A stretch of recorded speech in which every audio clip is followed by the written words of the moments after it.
طفل طري العود، سرت سنين فوق الجسر عريانا، تفوح خطايا نارنجا وليمونا، وعشت بقريتي 25 أسامر كوكبا في الغيم مسجون.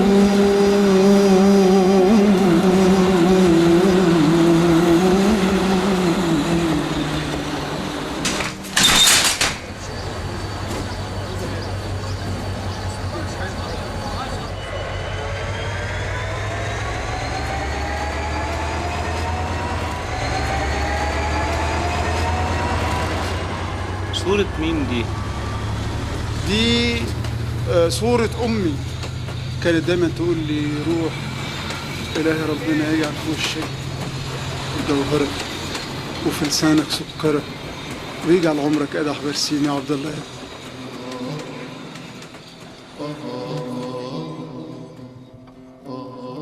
في هذا البيت الذي يبدو الآن طللا وخرابا كان يموج بالعواطف والأفكار، كانت فيه أم ليست ككل الأمهات، وكان فيه أب وإخوة. كم قرئ فيه من شعر، وكم تلي من قرآن، وكم حكيت حكايات من التاريخ ومن الخرافة ومن ألف ليلة وليلة ومن السيرة الهلالية. هنا بدأ الكلام وبدأت اللغة وبدأ الخيال يعمل، وبدأت أولى القصائد التي كتبتها في حياتي. في هذا البيت كتب شعر كثير وقرئ فيه شعر كثير. في هذا البيت كل مكان فيه يحمل من الذكرى ما لا يمكن نسيانه. في هذا الشق وفي الشقوق الأخرى حكايات كم دفنت هنا من كتابات سرية وأحجبة دفاعا عن الأبناء الصغار الذين كان يحصدهم الموت واحدا بعد واحد. هنا ذات إجهاض من إجهاضات أمي لفت المضغة في قطعة من القماش ووضعتها في أحد هذه الشقوق حتى يرتد الموت عن البيت، وقد شيعت من بنيها 6 ذكور وبنتا. كم سمعت إخوتي الموتى هم ينزلون في هيئة قطط، وكم ارتعبت، وكم قالت لي أمي هذا صوت محي الدين أخوك، وهذه حركة مختار، وهذا كلام محمد الذي سبقني ومات.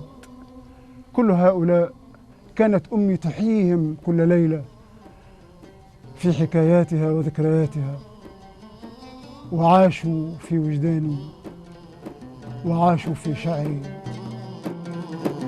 أمي ولدتني ذات مساء،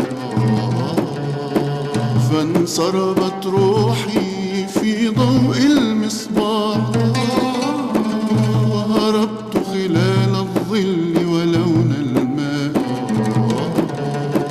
ودخلت عبيرا في ذرات الريح، ولبست قميص الصمت، وأكلت الكعك الأسود في أعراس الموت. أذكر في طفولتي أنني مرضت بالحمى، فكانت أمي تهدهدني وهي تقول لي عددا من أبيات قصيدة لعنترة كانت تغنيها مقطعة عروضيا. أذكر منها: إذا كشف الزمان لك القناع، ومد إليك صرف الدهر باعا، فلا تخشى المنية واقتحمها، ولا تخشى البراقع واليفاع، إذا لا لا لا لا لا لا لا لا مفاعلة مفاعلة. هذا النمو الصوتي، هذا الإحساس بالإيقاع وبالوحدة الزمنية لهذا الإيقاع ربما هي التي لفتت نظري إلى الخلاف أو الاختلاف الشديد بين الكلام المرسل وبين هذا الكلام الممتلئ بالموسيقى وعذوبة الصوت مع عذوبة الأم التي تقول هذا الكلام.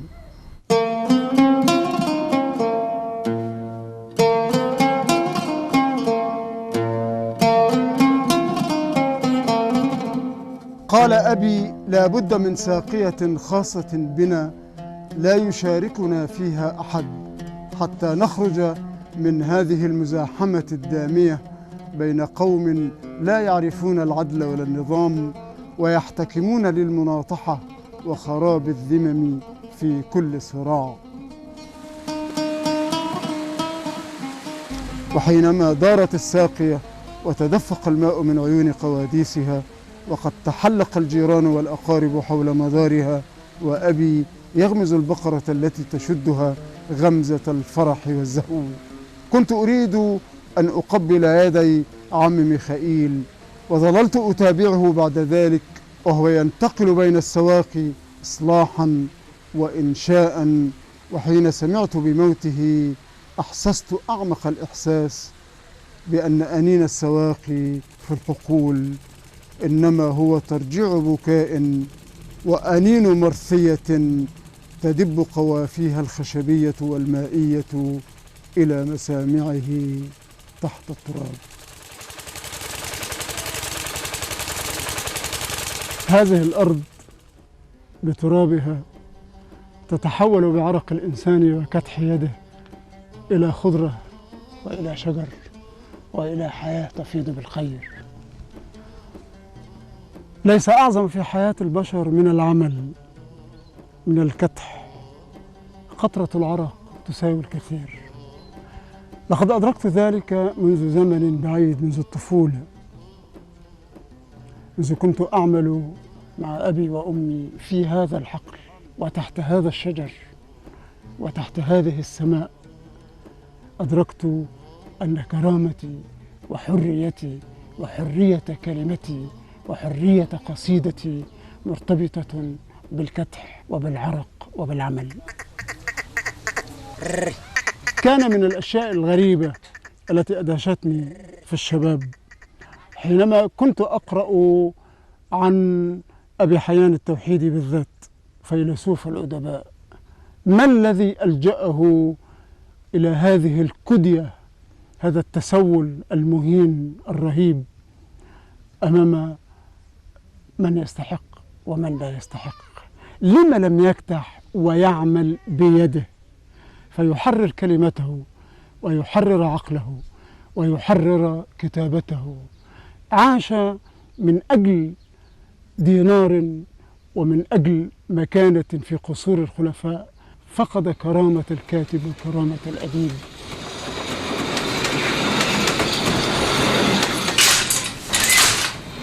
والصورة دي فين؟ دي صورة وأنا خارج من قريتنا ورايح أشتغل مدرس في كفر الشيخ في قرية العجوزين. عجوزين يا اسطى؟ اركب ان شاء الله. هذه الزيارة إلى المرابع الأولى لشباب الأول في محافظة كفر الشيخ. أستعيد ذكرى يوم 8/10 سنة 56 حينما جئت من قريتي إلى قرية العجوزين، معينا فيها مدرس بالمدرسة الابتدائية.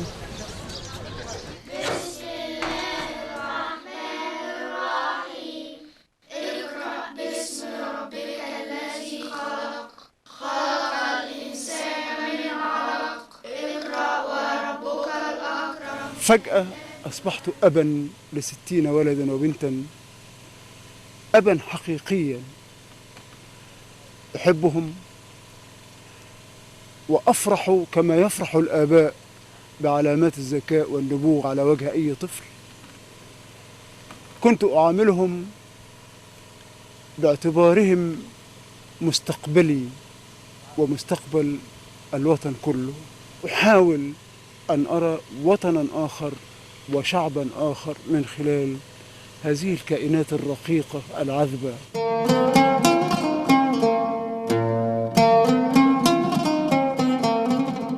قضيت في قرية العجوزين 4 سنوات.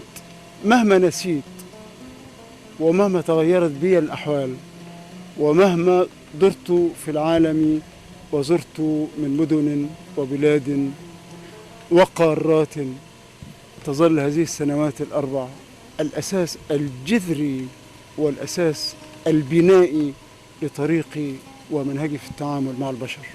جوزك كان تلميذ؟ بس كنت عايزاه يبقى احسن من كده شويه. مش كده؟ لما احسن وانا يعني كان هيبقى ايه يعني؟ كان راجل ماله هدوم الحمد لله. وكسيب وحلو. ياما خدت من ايد والدته لبن وزبده وزيت. في هذه الغرفة كانت أول الخطى لتأسيس شخصية الشاعر وشخصية المثقف وشخصية الإنسان وشخصية المنتمي لثقافة وتراث ووطن وأهل. الله يحفظك. فاكر الأولى اللي كنت ساكن فيها؟ ساعة ما كنت بحب العيلة كنت تقول لي انطح. قرأت فيها القراءات المنظمة والمعمقة. كنت أستطيع شراء الكتب في ذلك الوقت. كنت أعرف أن الثقافة طبقات ثقافية تبنى طبقة فوق طبقة، وأنه لا يمكن التقافز ولا العبث بالقفز من ثقافة إلى ثقافة أو إتقان ثقافة دون إتقان أساسها الأسبق أو الطبقة الثقافية الأسبق. وهكذا علمت وعرفت من خلال الكتب أنني مطالب بجهد ضخم. لابد أن أقرأ التراث اليوناني، ولابد أن أقرأ ما تلا هذا التراث من تفاعلاته مع التراث الإسلامي ومع الثقافة الأوروبية في العصور الوسطى وفي عصر النهضة، وكيف نمت الفلسفة حتى وصلت إلى زماننا. كانت المسألة عندي تعني النظام والدقة.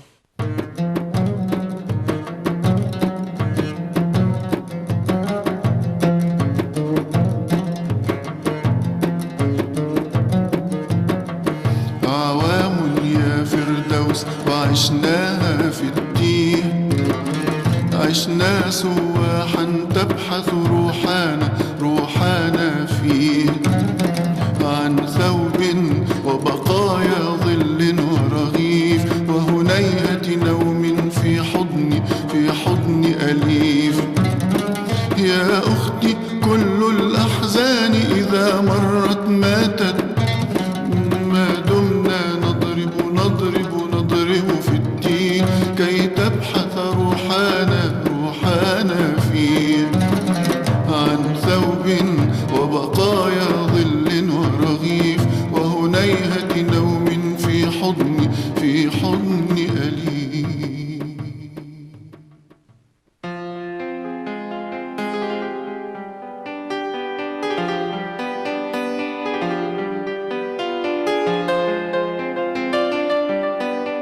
يا سلام، كان فين مدفنك؟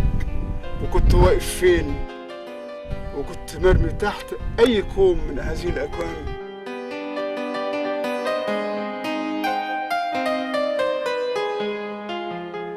تل الفراعين هذا هو بوطو، وبوطو الاسم التاسع في تسويع الآلهة.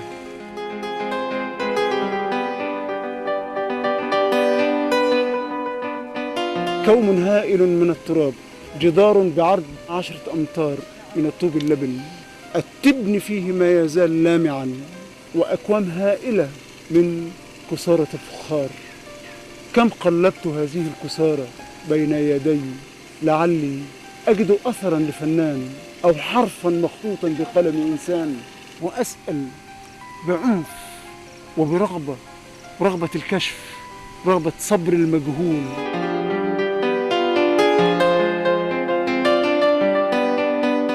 هذه رسالة لي، هذه الكتابات على الأرض معقودة على سر الخليقة، ومطوية لي على وعد خاص أتكشف فيها أبجدية متشابكة ملفوفة معقودة الأطراف منقوطة وغير منقوطة.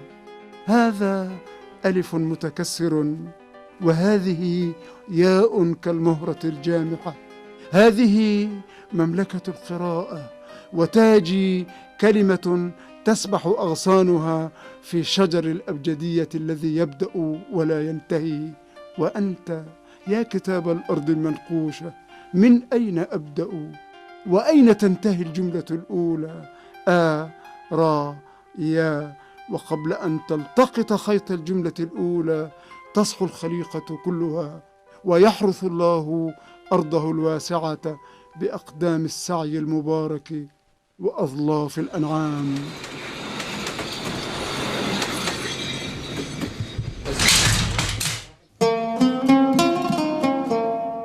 انتهيت من دراسة الفلسفة في كلية الآداب جامعة عين شمس، فانتقلت من العمل في القرى إلى العمل في مدرسة الشهيد رياض في كفر الشيخ.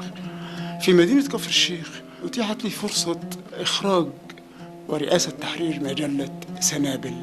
في هذه اللحظة كانت هي المجلة الأدبية والثقافية الوحيدة في مصر، خصوصا بعد إغلاق عدد كبير من المجلات التي كانت تصدر في ذلك الوقت. فكتبت عددا من القصائد بعنوان ملامح من الوجه الأمبيدوقليسي عن حياة الفيلسوف اليوناني أمبيدوقليس. وهكذا امتزجت هذه الثقافة الفلسفية وأصبحت دما أو نسغا أو خلاصة عصارة تسري وتجري في قصائدي وفي شعري حتى الآن. وفي هذه الدواوين توجد روح الثقافة العامة التي ثقفتها، كالخرافة الشعبية والفكر الفلسفي ورؤيتي للتاريخ ورؤيتي لوظيفة الشاعر كما أتصورها.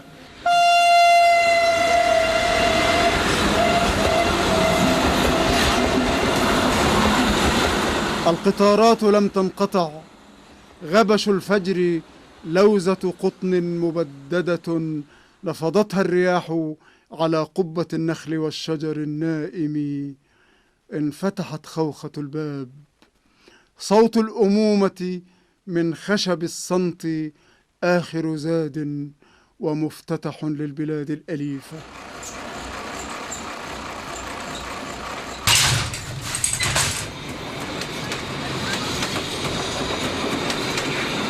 ما الذي أكتب والليل أمامي؟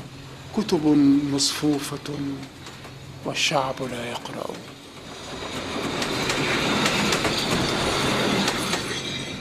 كان ارتباطي بالجماعة وفي عملي المعلم والمدرس أكثر الناس اختلاطا بالبشر وأكثر الناس معرفة بأهله وبشعبه. فأنا شاعر الجماعة بهذا المعنى، لست بوقا لأحد ولست بوقا لأي شيء سوى هذا التكوين الشامل الكامل الذي جعلني جزءا من جماعة وجعل الجماعة خلاصة تجري في فكري. هذا الجدل المستمر دائما هو الذي يقدح شرارات القصائد ويقدح شرارات الخيال. كان عندنا قلة، عارفين القلة؟ وكان مرسوم عليها رسوم جميلة جدا. من ضمن الرسوم اللي مرسومة على القلة بطة منقارها أخضر وعينيها بيلمعوا. كتبت تحت عنوان واحد لكل ما أكتب للفتيان: مسامرة الأولاد كي لا يناموا كي لا تنام حواسهم، كي لا يناموا على ما هم فيه، كي لا يناموا عن السؤال، كي لا يناموا عن الدهشة، كي لا يناموا عن الرغبة في التعلم ورؤية الكائنات ومحبة الأشياء. الصورة دي متاخدة في مدينة الحضر، وهي مدينة أثرية في الموصل شمال العراق. كان الشعر يفتح أمامي سبلا كثيرة.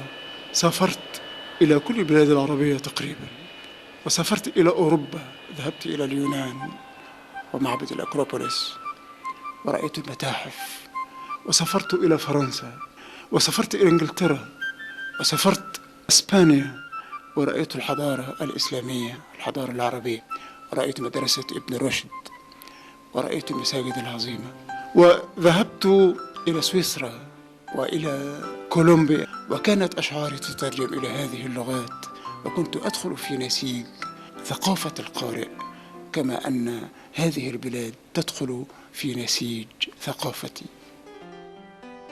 مرت رياح وهبت بلاد وأروقة بنيت وهوت، والمدائن مصفودة في مقاود أشكالها والخرائب زاهية. أنت يا أيها الشاعر المنتشي بالخرائب والذكريات وحيد، وجمجمة البحر قد فغرتها الرياح على الرمل، وانتثرت طمطمات الدهور مفتتة في اهتراء المحارات، تعقد أحبولة من مجازات فصحاك، تنصب أفخاخ شعرك، علت طرائد تأتيك طيعة من فجاج السماوات والأرض. كما فتح لي الشعر أبواب العالم، فقد فتح أمامي أيضا سبلا للتكريم، فقد كرمت بعدد من الجوائز.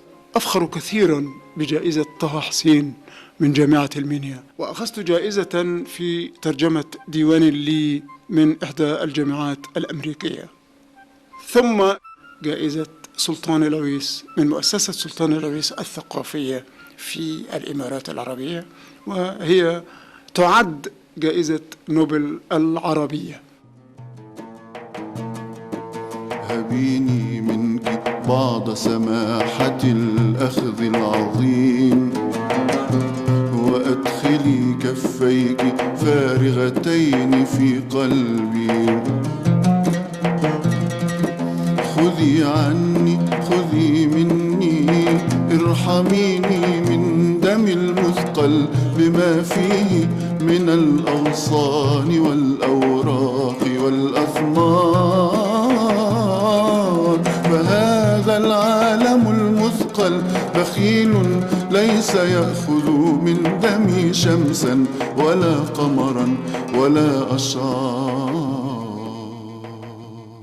انشغلت بالعناصر الأربعة، واكتشفت أنني كنت منشغلا بهذه العناصر الأربعة منذ كتاباتي الأولى. فأنا أعيش بين السماء والنهر، بين الهواء وظواهر التحول والتغير. اكتشفت أن فكرة هيمنت علي في علاقة هذه العناصر بفكرة الخصوبة والعقم،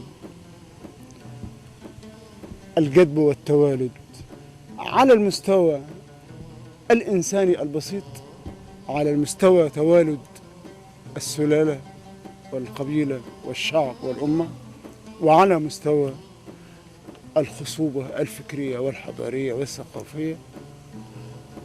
فهيمنت علي في فترة من الفترات فكرة أن أقرأ العالم، وأن أقرأ نفسي، وأن أقرأ جماعتي من خلال العناصر الأربعة: الماء والهواء والنار والتراب.